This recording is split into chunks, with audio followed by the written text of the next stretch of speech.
Welcome to the Dr. Gundry Podcast. Well, by now you've probably heard all about the keto diet. Maybe you've heard it can help you lose weight, feel sharper, and more. Or maybe you've read those articles saying that it's actually dangerous. Well, my guest today wants to help you sort out fact from fiction, and I couldn't have asked for a better guide. He's Mark Sisson, founder of Primal Kitchen, former marathoner, best-selling author, and all-around impressive guy. And Mark is out with a brand new book called Keto for Life. And it has my endorsement actually on the back of the book, and it's a great primer for anyone looking to try the keto diet. So on today's episode, Mark and I are going to talk about weeding through decades of diet myths, some of our favorite subjects together, the importance of adding fat to your diet, and whether long distance running is really good for you. So all of you runners, stay tuned, because we're going to talk with one of the godfathers of running right here. Mark, great to have you on the podcast. Great to see you again, Steve. The last time we saw each other was Saint-Jean-Cap-Ferrat. What a treat that was to come around the corner and see you and your wife. Yeah. It was crazy. There we are. You're going one way, I'm going the other way, and we did a double take and then stopped, a couple feet apart, and we'd passed. Mark, Steve. Yeah. There you go. So, great to have you. So you and I have lived through the extremes of diet information, high carb, low fat, Atkins, and more. In your case, what made you realize that you were doing everything wrong? Or maybe you never did anything wrong. I didn't realize I was doing things wrong for a long time. I was an endurance athlete starting out in the 70s, actually started in the 60s, but competed well in the 70s in marathons. Got injured doing that.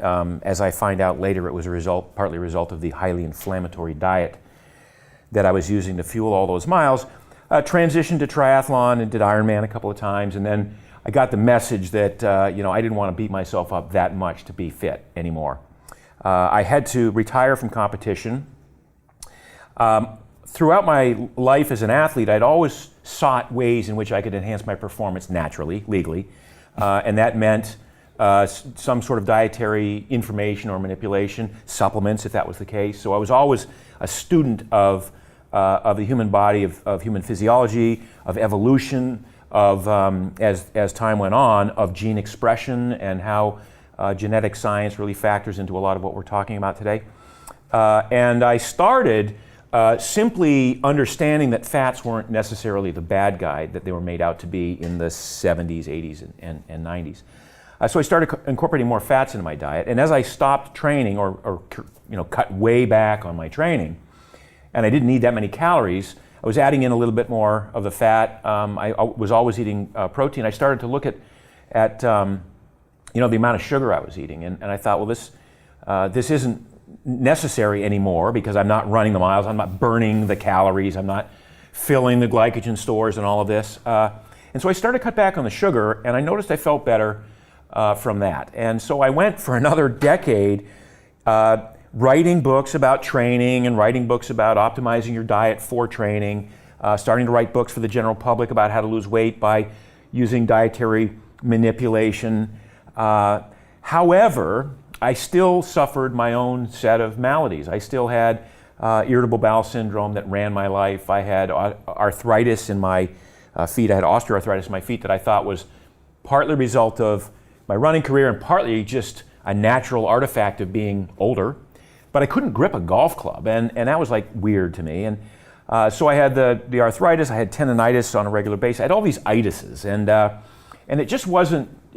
wasn't right for a guy who's trying to be not just fit, but now healthy. And you're a world expert on health. And I'm a world expert on health, and and you see this a lot in our field. You see experts who still, behind the curtain, they're suffering and they've got all the maladies that they write about and talk about. So in my case, when I was 47, my wife... Last year. Yeah, really. It's going on 20 years ago, pal. When I was 47, my wife said, look, you're writing about how bad grain is for you. because I'd done a lot of research on gluten and gliadin and zyme and corn and all of the other, these anti-nutrients, these tightly folded proteins. And she said, you're writing about all this grain stuff. You still have grain in your diet. What's that about? I'm like, well, I'm defending my right to eat grain because I don't think that's the cause of anything that's going on with me. She said, well, why don't you give up grain for 30 days? Well, I gave up grain for 30 days, and it absolutely transformed my life. It was the most amazing transformation. The arthritis in my feet went away. The irritable bowel syndrome that, again, was like running my life since the age of 14 went away. The GERD that I experienced, weird places like sitting back in an airplane seat or something like that in the wrong position, that went away. I had hemorrhoids for much of my life, went away. The sinus infections that would linger after a cold, the stuffed up head that wouldn't seem to, that went away. It was incredible, this transformation from having given up this one food group that I was told my whole life was an important part of a cornerstone. The cornerstone of a healthy diet, 6 to 11 servings a day. Well, that was such an aha moment for me that I really shifted everything to looking at, if I'm a guy who defended my right to eat grains, in the face of all this evidence, how many millions, tens of millions of people are out there suffering the same sorts of things I am? They may not be celiac, they may not be, gluten intolerant on a certain tests, but there's something about their consumption of grains that's probably interfering with their enjoyment of life to the fullest extent. That became the impetus for my looking into the evolution of the human diet and how our genes, turn on or off in response to certain inputs that we give them.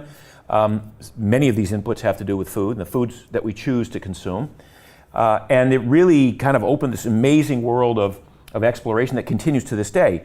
So initially, I started with creating the Primal Blueprint, and that was sort of based on our ancestral patterns of not just how we ate, plants and animals, but avoiding toxic foods, moving around a lot at a low level of activity, not marathon running or triathlons, lifting heavy things once in a while, sprinting once in a while, getting plenty of sleep, using our brain, engaging in play, all these things that I felt were sort of universal behaviors that we all not only would like to exhibit, but our genes expect of us. And if we don't give those inputs to our genes don't manifest, they don't rebuild, renew, regenerate, recreate us the way we'd like to be rebuilt.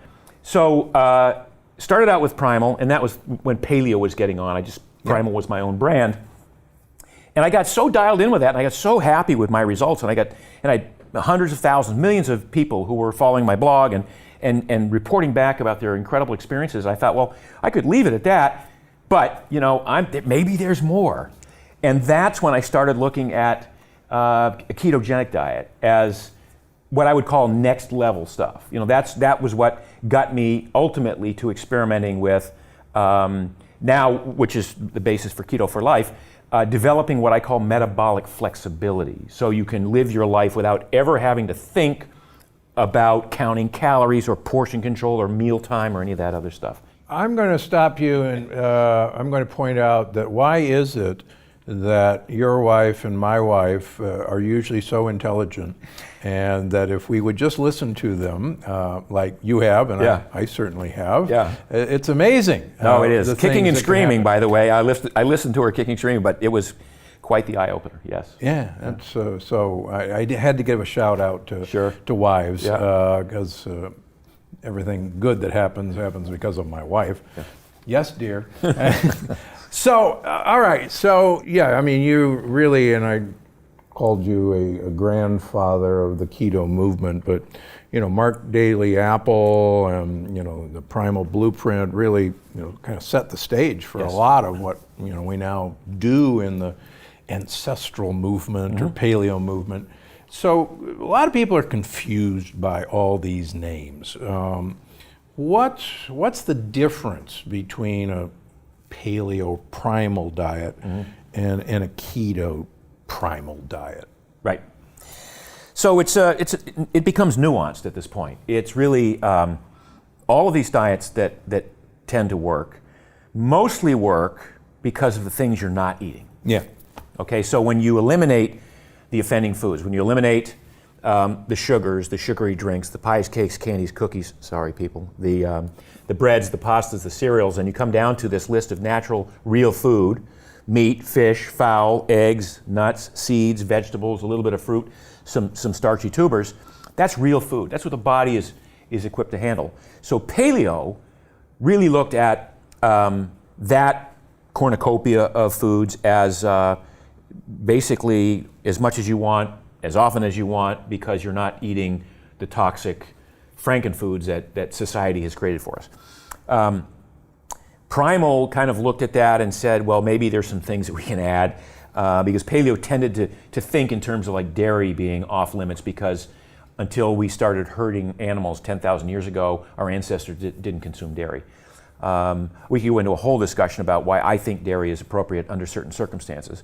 But all these foods exist on the spectrum too. I mean, any food that you talk about, I can give you exceptionally great versions of those foods and horribly toxic versions of those foods. So when we talk about dairy, for instance, 2% skim, homogenized, pasteurized, forget it. It's nasty stuff. It's A1 casein, which is a completely different casein from which most of us evolved to digest easily. On the other hand, you've got ghee and butter and artisanal cheeses, and I think they're great.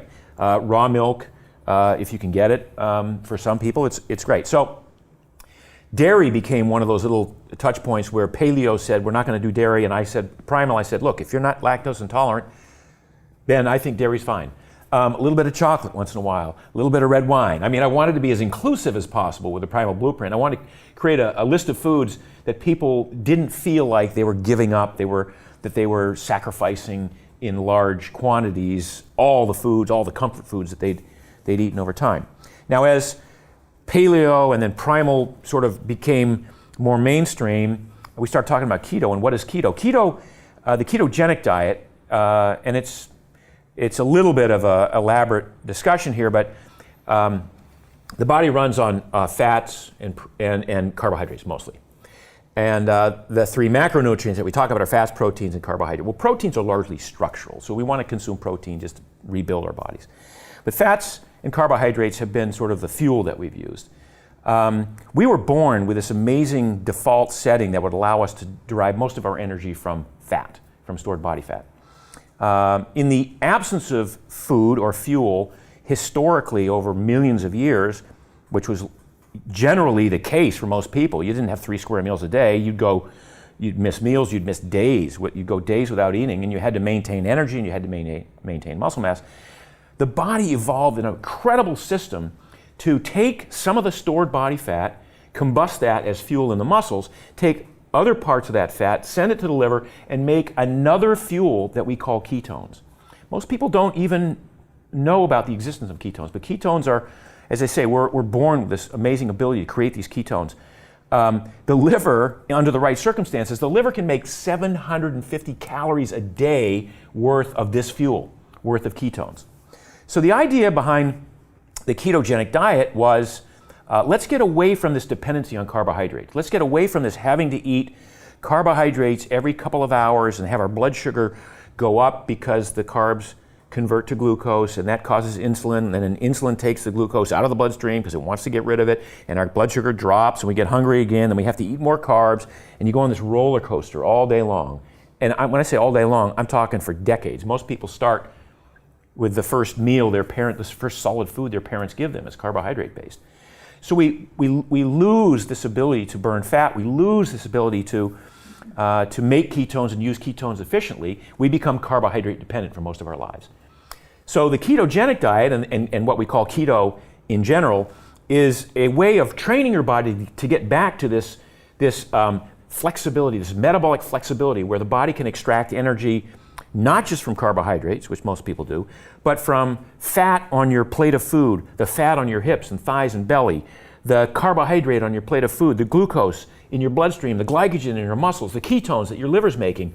And you become metabolically flexible to the extent that you don't you don't really ever run out of energy because you always have an energy source. Your body knows how to take, if there's no food immediately available, the body just goes, I think I'll take it off my thighs and combust it in the muscles. I'll send some to the liver. I'll send the ketones that are made there to fuel the brain. We won't need carbohydrates.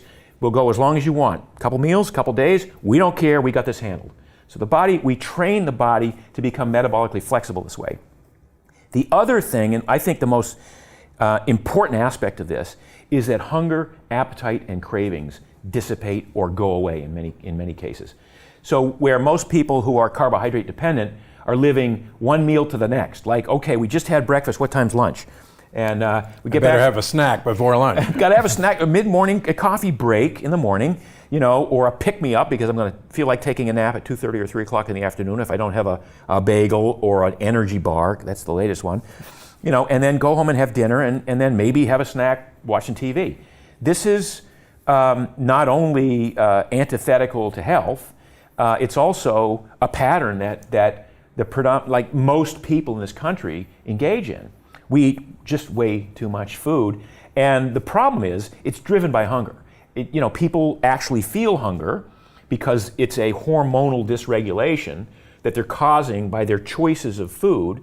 And so if I can educate and instruct people on other choices of food that would have a different effect and would cause their bodies to upregulate enzyme systems that take fat out of storage and combust it, that would upregulate enzyme systems that help in the conversion of other fats into ketones to use as fuel, that would improve what we call mitochondrial biogenesis, actually increase the number of power plants in the cell where the fat burns, improve the efficiency of those power plants, of those mitochondria. You literally reprogram your body to become fat adapted and keto adapted, and it is such a sense of freedom for everybody who does this. Wow.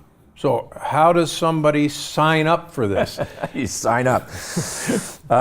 You go to the store and you buy Primal Kitchen mayo. Well, that's... So I'm doing this for a purpose. Yeah. This is fat. Yes. This is, 100% fat. Yeah, it's basically fat. Yeah. And you're telling me that one of the ways to get this is you should eat fat. Yes. But fat makes you fat. Come on, Mark. Look at you, you slob. God bless Susan Powder. Remember her? I do. Fat makes you fat. I'm like, all right. I bought into that too, by the way, and I know you did as well. I did. It made sense, right? It made sense. Fat doesn't make you fat, and in fact, in order to burn fat, you have to provide typically some form of fat to stoke the fire. So it's really the absence of carbohydrate that prompts the body to go into this ketogenic state. And by ketogenic, we mean the genesis of ketones. We're making ketones. Because typically, we don't make ketones if we're living on a carbohydrate-based carb dependency state most of the time. There's no need to. The body says, I got plenty of fuel. I've got this glucose in the bloodstream. I know you're going to eat every 2 hours. That's cool.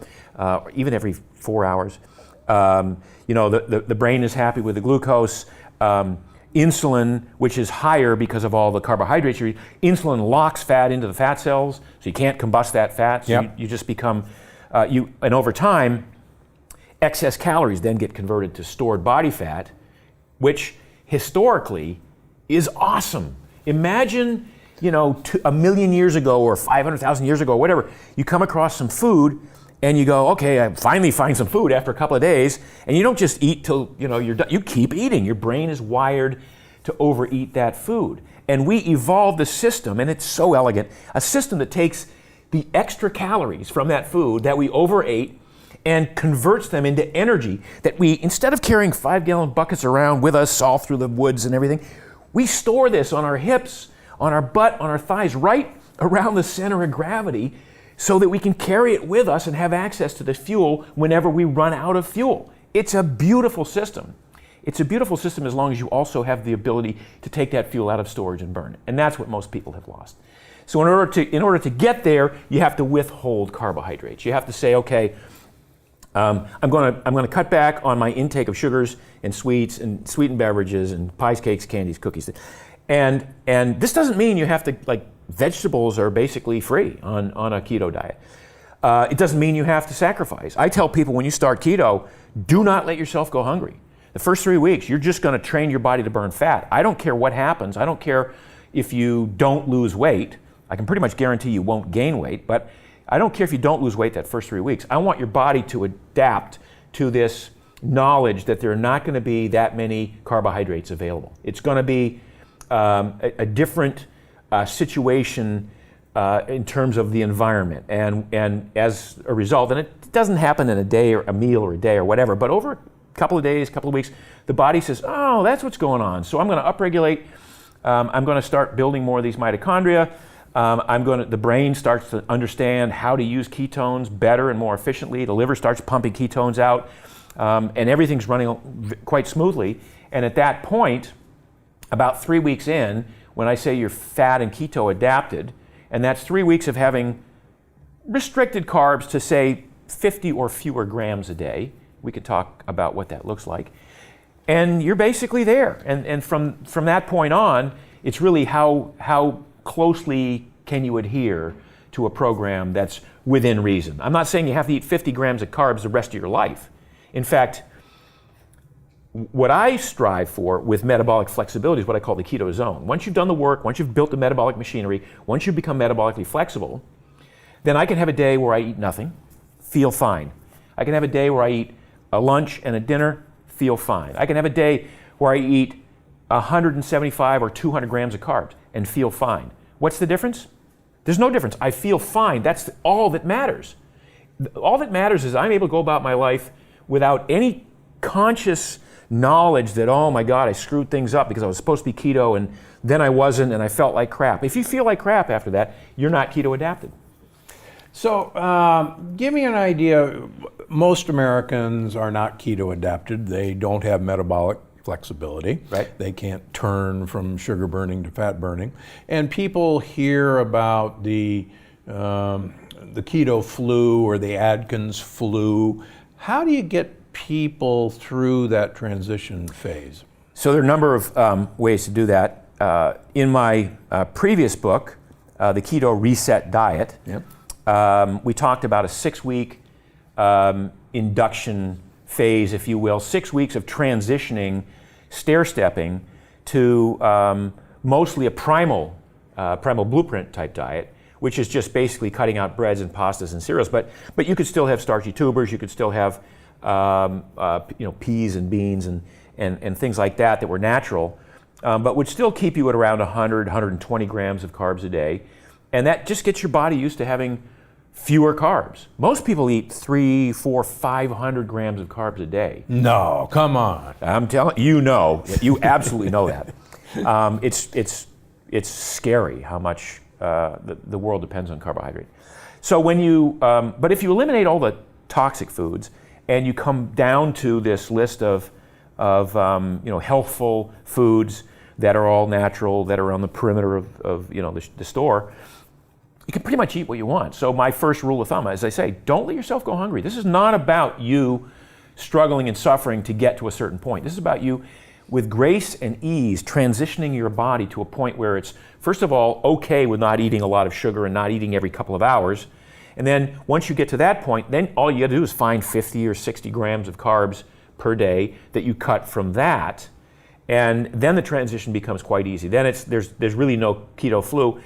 A lot of people who claim to get a keto flu, and this is a sense of like a little bit of malaise, a little bit of dizziness, a little bit of lightheadedness, because the brain hasn't yet gotten used to the lowered glucose and hasn't really gotten the message that it's fine to be burning ketones all the time. The brain actually thrives more on ketones than it does on glucose. But that transition takes a while. Any of these things that we do to the human body, evolution created this amazing system, as I said, and one of the aspects of the system is that it likes the status quo until you prove to it that the status quo is no longer going to be. So if you do for one meal or 2 meals, the body goes, nah, I'm resisting that because that's not enough time for me to even think about changing.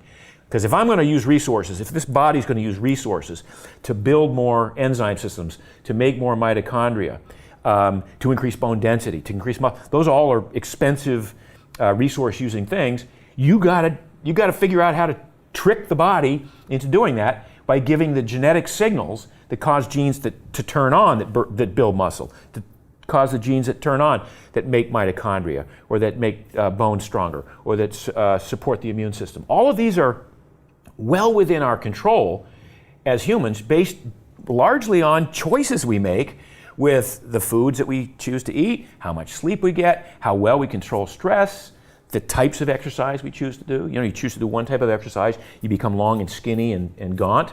You choose to do another type of exercise, you become larger and more muscular and stronger. So my life's work has been really about identifying these hidden genetic switches that we all have and exposing them to people and saying, here's something you might try if this is your goal.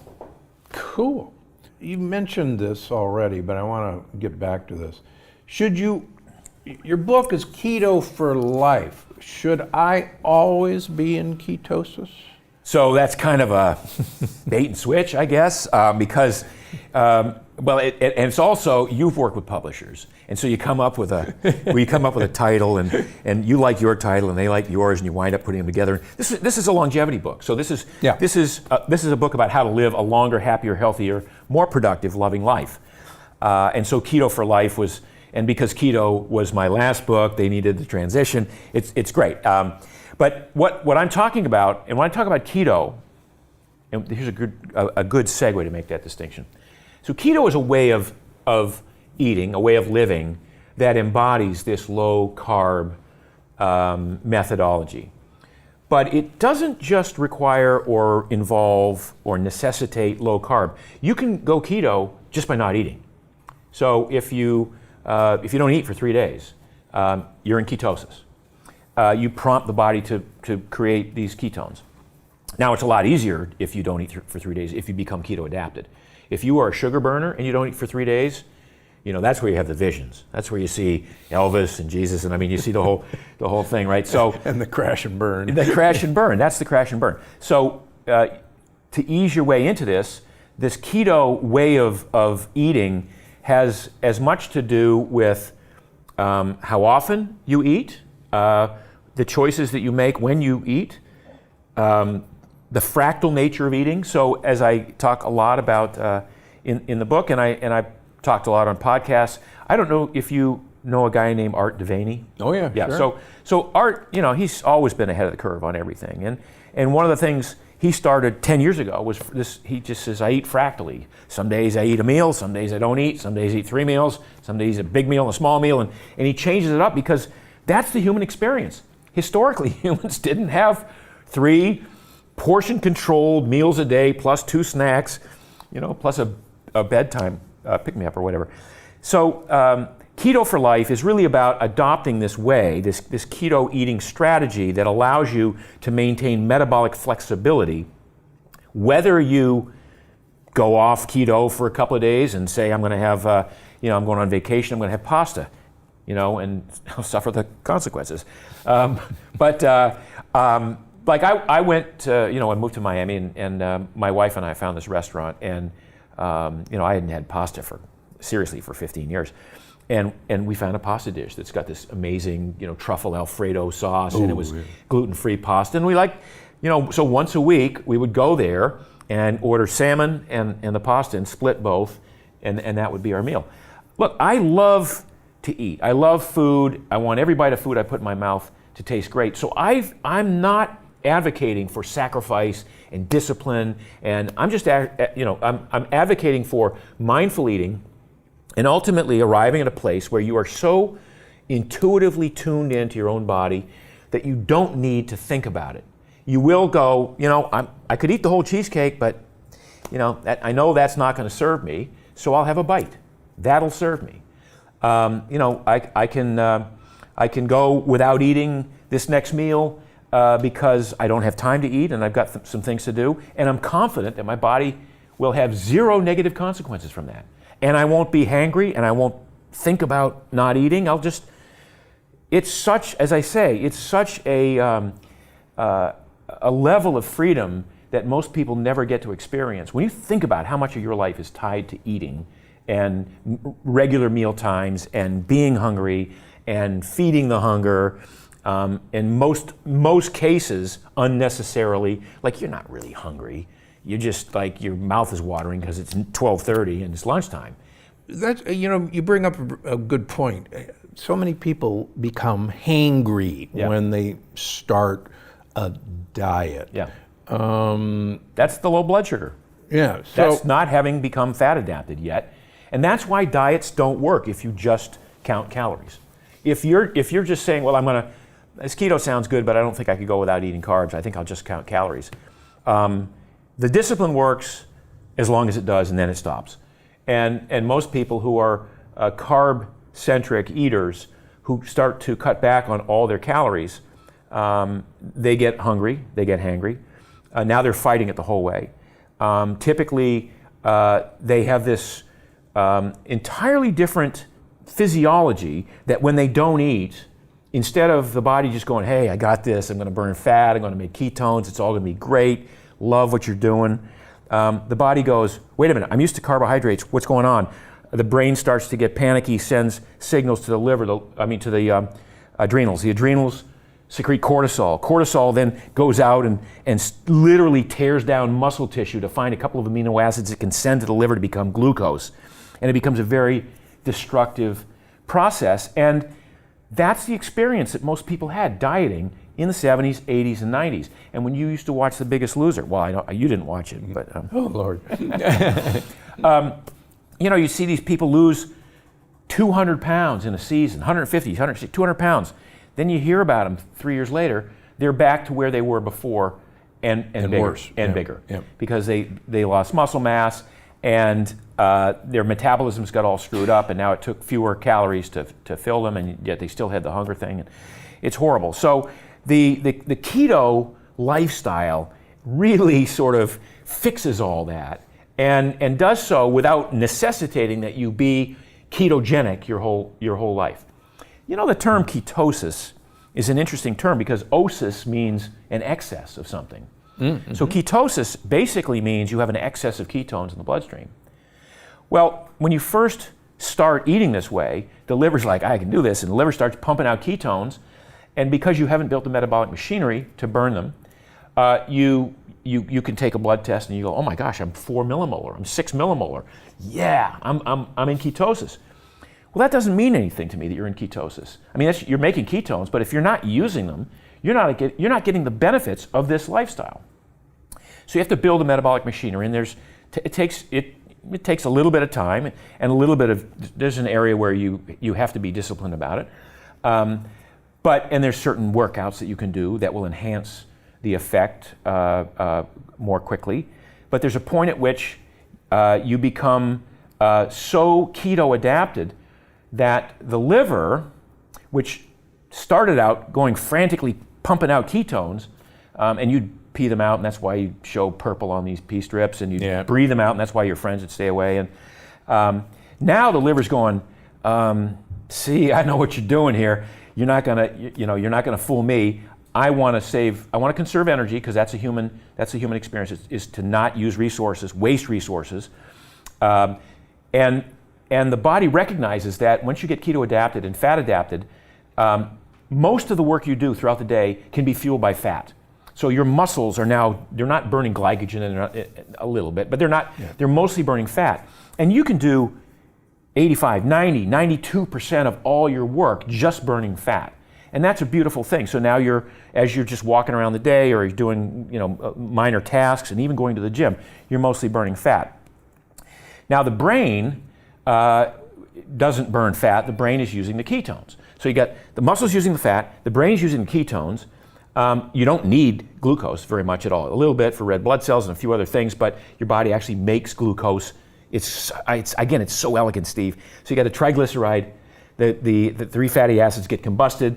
The glycerol becomes part of a mechanism that makes glucose. Right. It's so elegant. It's almost like a closed loop. So your liver just goes, oh, I see what you're doing. When you go to the gym and you do all this work, your legs, you might do a leg day, and your legs require 30 times as much energy to go through that work. While you're doing your legs, how much energy does your brain require? Same as usual. Same as usual. So the brain just goes like this all day long, right? And if all you're doing is supplying ketones for the brain, the liver gets it, and the liver goes, I'm just going to pump out enough ketones for the brain. I don't need to waste these resources and pee them out or exhale them or sweat them out. And so what you find is that people who have been in a keto lifestyle for a long time don't even register as in ketosis on these monitors because they're so well adapted, the body's just got it dialed in. It's such a beautiful thing, this body that we have. That's great information because I have a number of patients, and as you know, in all my books, I have a chapter of the keto plant paradox system. And a ton of my patients will come in and say, I'm in ketosis, and my strips say I'm in ketosis, or my breath machine, or my blood says I'm really in ketosis, I'm in huge ketosis, and I haven't lost an ounce. This doesn't work. Yeah. And I think your explanation is incredibly good. That just because you're pumping out all these ketones doesn't mean you're actually using them. No, and in some cases, people will use the sort of the dirty keto or the shortcuts, and they'll say, okay, I heard MCT oil is a great substrate to make ketones. So they drink MCT oil. You drink too much and you have some digestive upset. But that's true. Or ketone salts, and because they think what they're doing is they're chasing the ketones, and you got to chase the results. I don't care about the ketones. I want the results, and the fact that I know what's going on below the surface, I know that you're making ketones. That's all that I care about. So if you show me that you're in ketosis, that's great. I think that's an awesome first path for you in the first couple of steps. But do the work, work out in the gym, and then what you will find, and I bet this is happening with your patients, we don't need to eat nearly as many calories as we think we do. I amaze and almost scare myself on how few calories I eat some days, and I'm still carrying a little bit of mass here, muscle mass, and it's amazing to think that this system that we evolved can become a closed loop. If you think about it this way, all right, say you don't eat for 3 days. What happens? The body goes, well, if you're keto adapted, which you already are, if you're an ancestral human or keto now, okay, the body will take fat out of fat stores, and I'm 10% body fat, and I have enough fat on me to walk 300 miles without. Yeah, last a long time. Lasts a long time. So the body takes the fat out of fat cells, and it uses it for daily movement and getting around. It sends some of that fat to the liver to become ketones, and as I said, the liver can make up to 750 calories worth of ketones a day.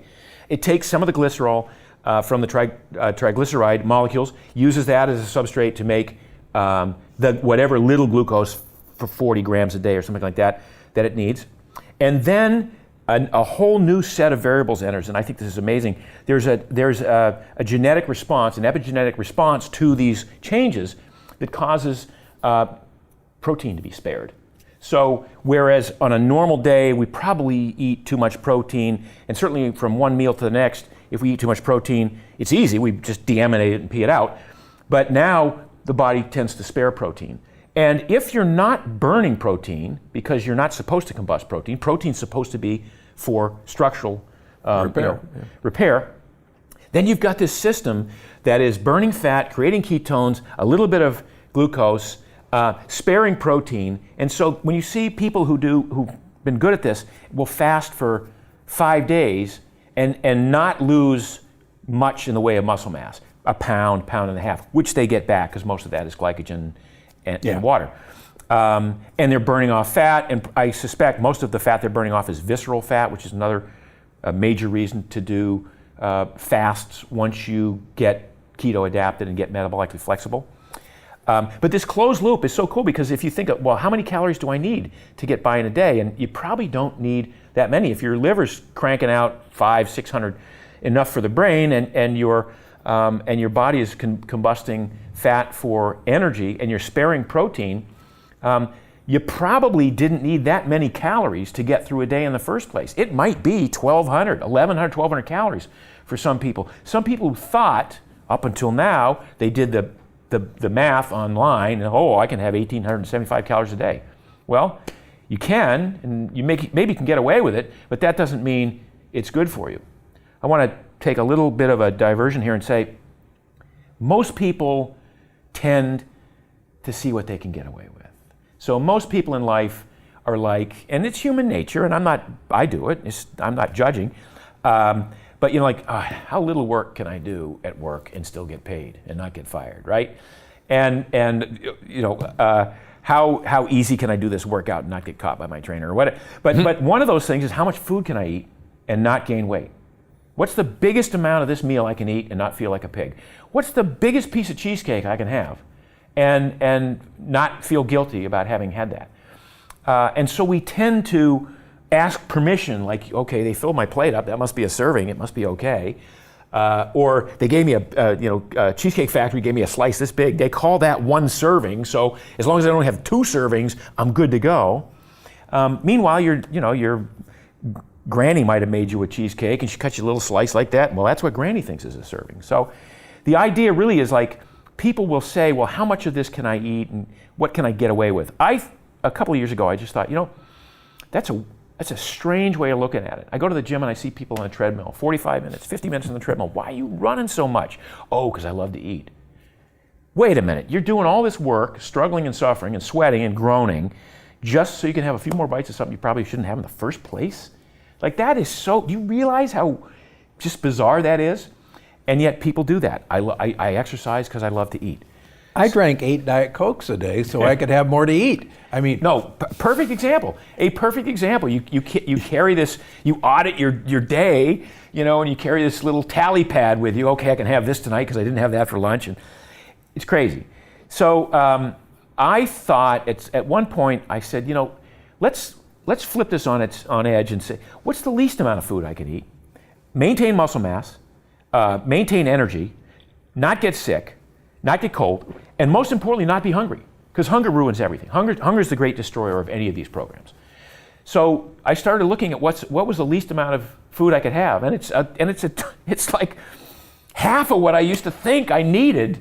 Yeah, it's not much to get by in a day. It's not much, and so I think when people are consistently, some people use keto as an excuse to eat more food because they're eating a lot of fat, right? And they think, well, because I'm glad keto, you said that. Yeah.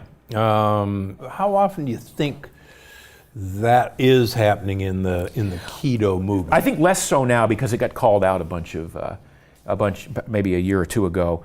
I was one of the people calling it out, but you can't hide behind that. Some of the early studies on ketogenic diets, would show that you could eat 4,500 calories a day and not gain weight. And how could that be? Well, how that is if you're eating mostly fat, a little bit of protein, and no carb, you don't create any insulin. And right. Insulin is a nutrient storage hormone. So you're not storing fat. Your body's figuring out a way to combust it by thermogenesis and a number of other probably unhealthy ways in which to dispose of this excess energy. But because you're not creating insulin, you can't really store it. I mean, protein does have an effect on insulin, but yeah, high fat, really high fat, like 90% fat, 10% or 15% protein diets. Yeah. But that was interesting because people read that study and thought, well, okay, I can eat 4,500 calories a day and not gain weight. But you're not going to lose weight, because the idea behind losing weight is you want to lose fat. You want to burn fat. You want to combust the stored body fat. And so when you get keto adapted and you're in that what I call the keto zone, and metabolically flexible, then you can play around with eating smaller quantities of food. And that's really when you're, like, every time you think you need 500 calories to get through the next 6 hours, you think, well, I could eat a meal, or I could take it off my butt or my thighs, and my body won't care, won't have any negative consequences either way. So I may as well choose not to eat this meal and lose that and combust that body fat. But Mark, aren't you going to get hungry? As I said, it's so crazy what happens to your appetite when you develop this metabolic flexibility.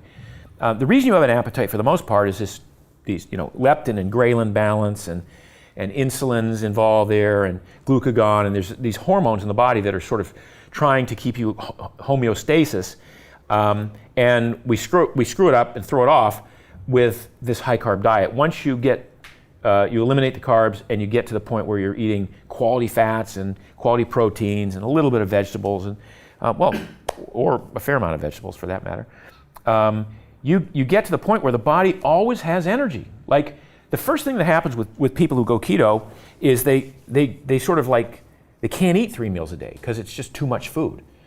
So most people wake up in the morning, and I promote this. I say, well, just see how once you're keto adapted, see how long you can go without being hungry in the morning.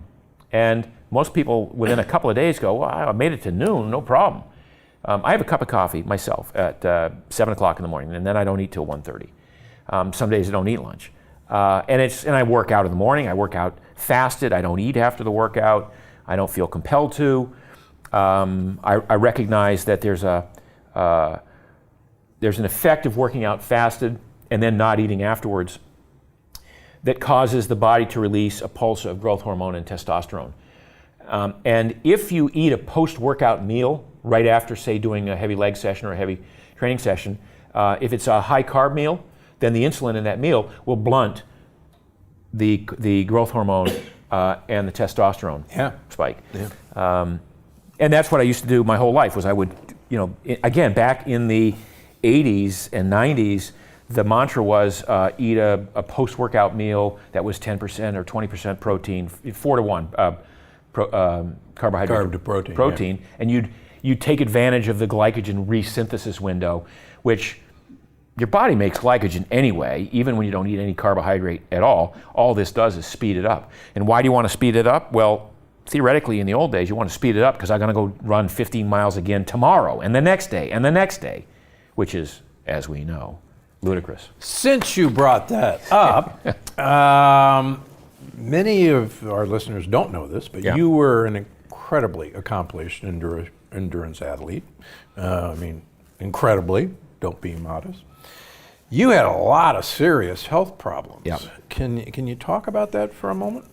Well, so as I said, when I was a runner exclusively, I ran 100 miles a week on average. Some weeks I ran 120, and some weeks I only ran 80 for years at a time.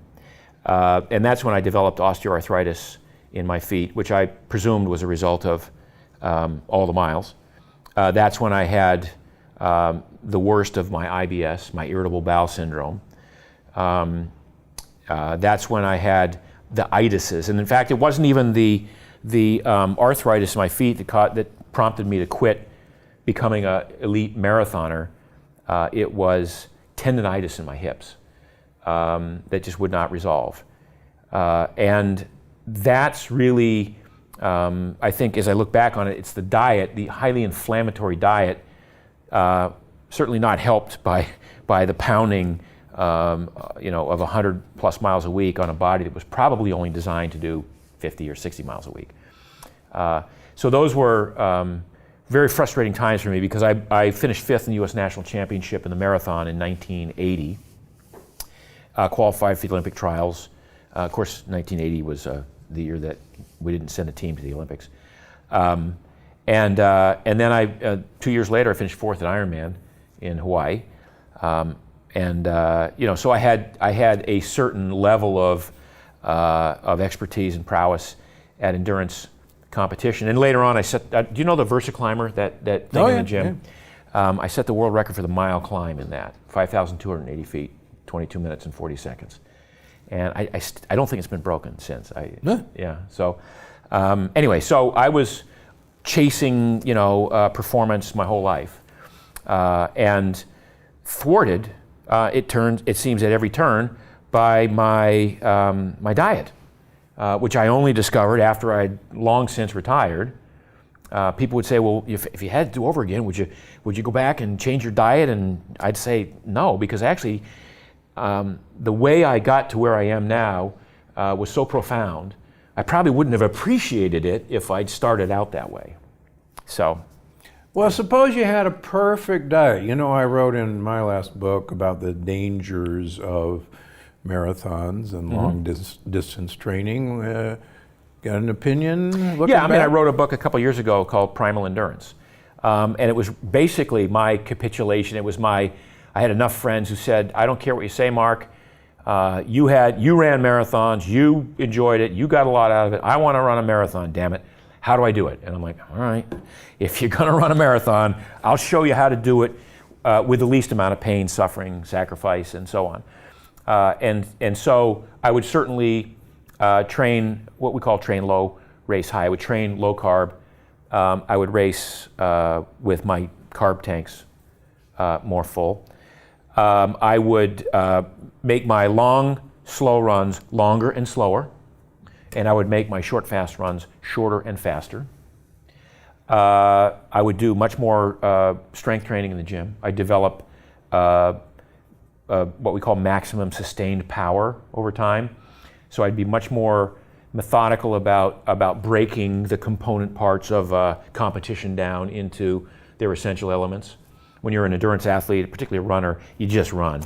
And typically, and the reason I talk about making my longer runs longer and slower is we talk about this maximum aerobic function that we have. And so we use the number 180 minus your age. So if you train at 180 minus your age, the lab results across thousands of people have shown that that's the heart rate at which, below which, you're using mostly fat. So you're using a lot of oxygen and mostly fat. Above that heart rate, you're starting to burn more glycogen and you're tapping into glycogen stores. Now, why is that important? Well, if you want to run long distance, you want to get as much energy from fat as possible. You don't want to tap in your glycogen stores. But people will come back to me and say, well, wait a minute, if I train at 180 minus my age and I'm 30 years old or whatever, and I'm training at 150, Mark, I can race at 165 or 170. I can train all day at 170, 175. And I'm going so slow at 150. And my answer is, well, okay, you're going slow because you suck at burning fat. You're good at burning sugar. I was great at burning sugar. I mean, I ran how I ran, burning mostly sugar. But I also did a number on my heart from having done that.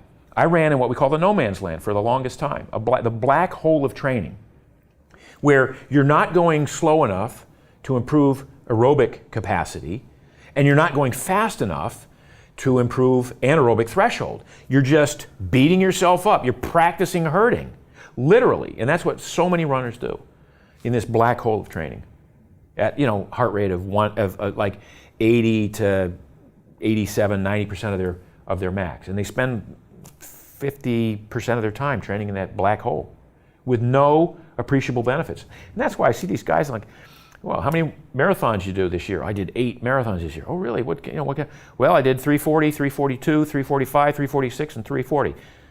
Okay, well you're doing that much work, you should really improve. But they're just practicing to run that same speed the whole time. So there's a way to do it. And this is what I tell people, Steve, is I say, all right, if you want to run a marathon, I'll let you run 2. You run 1 to finish, that's great. That's a belt buckle thing, that's a bucket list thing. If you really liked it, I'll let you run 1 more to see how fast you can go. And if you haven't broken 3 hours as a man, you're not a runner, find another sport. That's pretty much the way I look at it. All right. Good advice from the guy who hate to piss anybody it. off there who's an avid marathoner, but okay. So your book is not just about eating. It's an amazing exercise program. What should our listeners who want to get more exercise, but you don't want to go do a marathon, give me a couple things they can do today. Walking is still the best thing anybody can do. I saw you and your wife, and we were out doing a hike around Saint-Jean-Cap-Ferrat. I don't know if you did the whole we did the whole crazy thing. That thing, because we rarely do that small cap where we saw you. But walking is spectacular. It's the most human of all activities. We're bipedal. By the way, how do we not fall over it's like we're like a Segway that how we maintain this upright position. Walking, of course, swimming and easy cycling, with an occasional hard session thrown in. But if all you ever do is walk, you're 80% of where you need to be. And I'm talking, walking an appreciable amount. We're walking 30 minutes to an hour a day on average. So some days it can be an hour and a half, and some days nothing. That's really the best. And then I think 2 days in the week, 2 days in the gym per week is all you need in terms of lifting weights. Any more than that, and you're either not doing it hard enough when you're doing it, or you're not going to the gym for the right reasons. You're just going to chat it up and see people, which a lot of people do, right? Oh, yeah. Yeah. So. All right. You do recommend a few supplements. I want to talk about 3 of them. Collagen.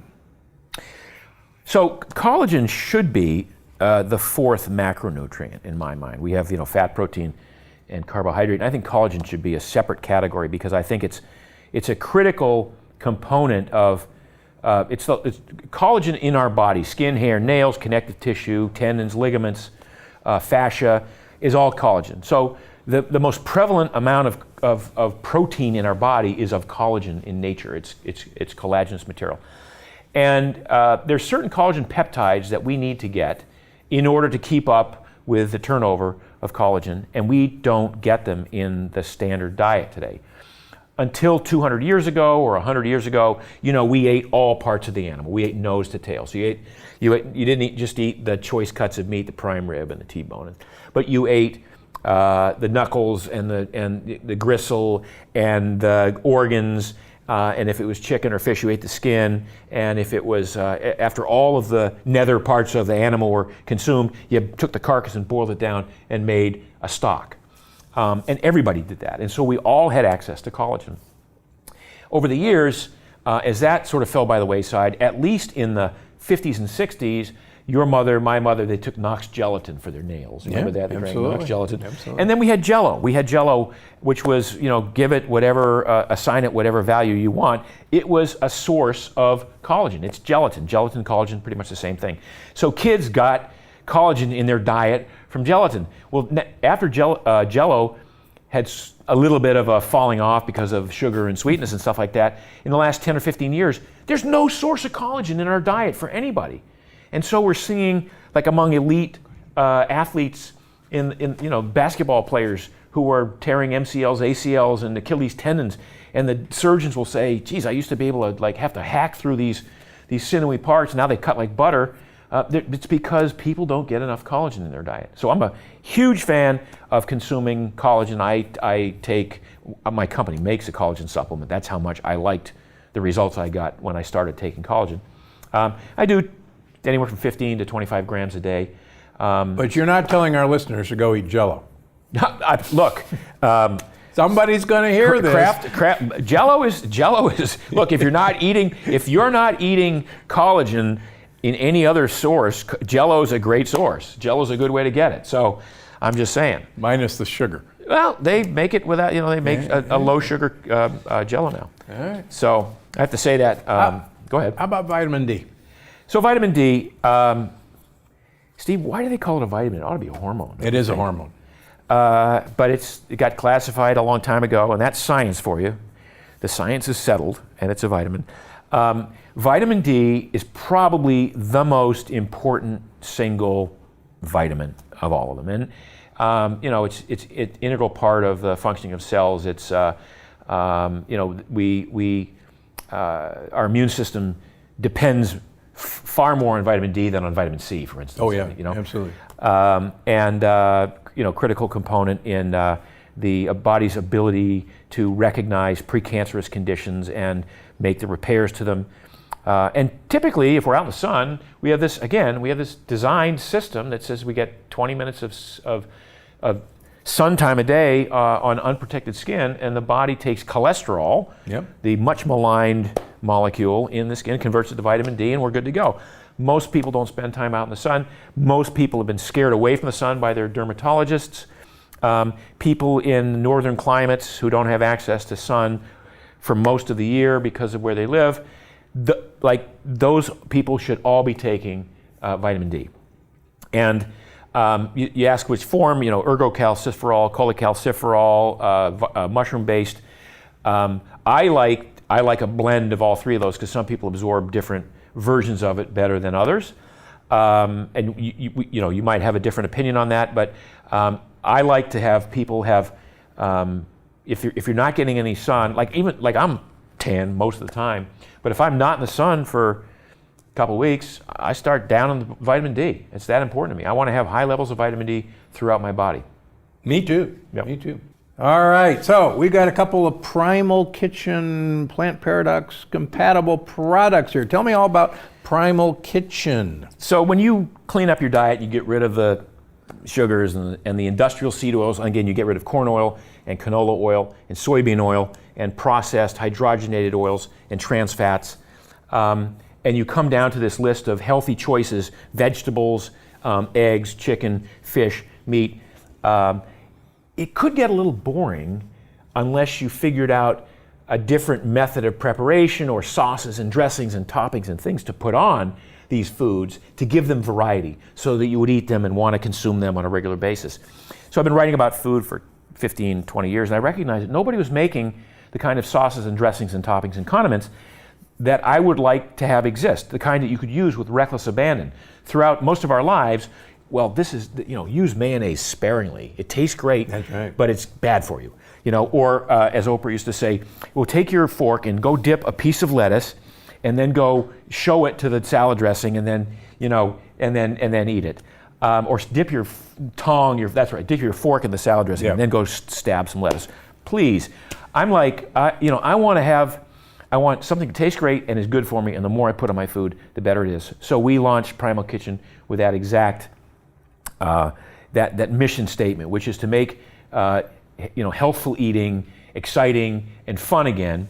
And our first product was this Primal Kitchen mayo, which is made with avocado oil, organic eggs from cage-free hens, organic vinegar from non-GMO beets, no sugar. It is, and it took off. It's it's been for years been the biggest selling condiment in all of Whole Foods, and we're now in 20,000 stores throughout the country with this.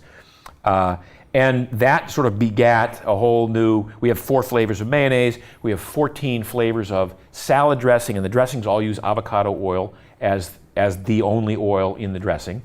And avocado oil is recognized as the highest heart healthy, it's got the most monounsaturated profile of any of the oils that you can get typically. Well, so you've recently sold this company to a big food company. Yes. I take it you're actively involved. Oh yeah, 100%. That's my face on the label right there, man. That's me. So how do you prevent what's happened to other people when big food takes a really good company over? I don't know what you hear about other companies recently, because it's not happening recently. Recently, what happens is big food goes, wow, these guys are really crushing it. They know what they're doing. We've sort of lost touch with the marketplace.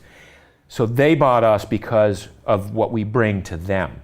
And we bring, and by the way, they bought us, and then they're like, okay, we're not gonna touch you, go do what you do. So we still have our offices in Oxnard. We still have everybody that was with the company when it got acquired. Everybody's going about their business. We still have great R&D sessions. What Kraft Heinz has done is given us resources. So we have more distribution, we have deeper pockets to sort of do some R&D and stuff. But no, we will not be changing this at all. And if we do, it's because I say I found a better way, not a compromise. And I think you're going to see more and more of that big food is now acquiring the better, what they call the better for you category, with an eye not toward diluting it and making it worse, but an eye toward learning, okay, this is clearly where the consumer wants us to go. And some of the brands that we have can never get there because they're iconic and we can't change those. So this is the face of the future. That's great to hear. Yeah, because I have some friends who are richer but sadder and wiser because their products have gotten changed by big food. But okay. So that covers a lot. That's really good, and you've dazzled people with your knowledge that I've been thankful enough to hear for years. So where, as if anybody really needs to know, where can they find? Oh, Amazon, Barnes and Noble, everywhere books are sold. Keto for Life. Yeah. And your products are everywhere now. Yeah, they're we have the Mayo, and some of the products are in Costco, or in Target, Whole Foods, Safeway, Kroger, Publix, on down the line, pretty much everywhere now. And Instagram, blogs, where? So I'm Mark Sisson Primal on Instagram. It's just a fair amount of just shirtless shots of me, so you don't want to go there. Then I've got Mark's Daily Apple on Instagram, and marksdailyapple.com is the blog. Yeah. We're now in our 14th year, and going strong, an article every day for 14 years. And I think that's it. All right. Cool. Great to see you. You too, man. All right, well, we'll see you in the south of France. For sure. All right, time for an audience question. Janine Jackson on YouTube asks, I am wondering if there is a way to prepare corn that removes the lectins. It is quickly mentioned on one of your videos that the process used to make corn masa may do this. I am hoping to return corn tortillas and grits to my diet. I'd also love to add polenta and plain tortilla chips. I bet you would. There's no human need for corn. Corn is one of the most mischievous molecules that you can eat. And quite frankly, if you are gluten sensitive or gluten intolerant, 70% of you will react to the molecules in corn as if it was gluten. So yes, the Indians were smart enough to treat corn with lye to produce hominy. I can tell you the stories of what happened when corn was introduced to northern Italy, and look up the word Cretan sometime and you'll find out the horrors of introducing corn that was not treated with lye. So, millet makes a great polenta, makes a great oatmeal, makes a great grits. You don't need corn in your diet. Just stay away from it. That's all. Before you go, I just wanted to remind you that you can find the show on iTunes, Google Play, Stitcher, or wherever you get your podcasts. Because I'm Dr. Gundry, and I'm always looking out for you.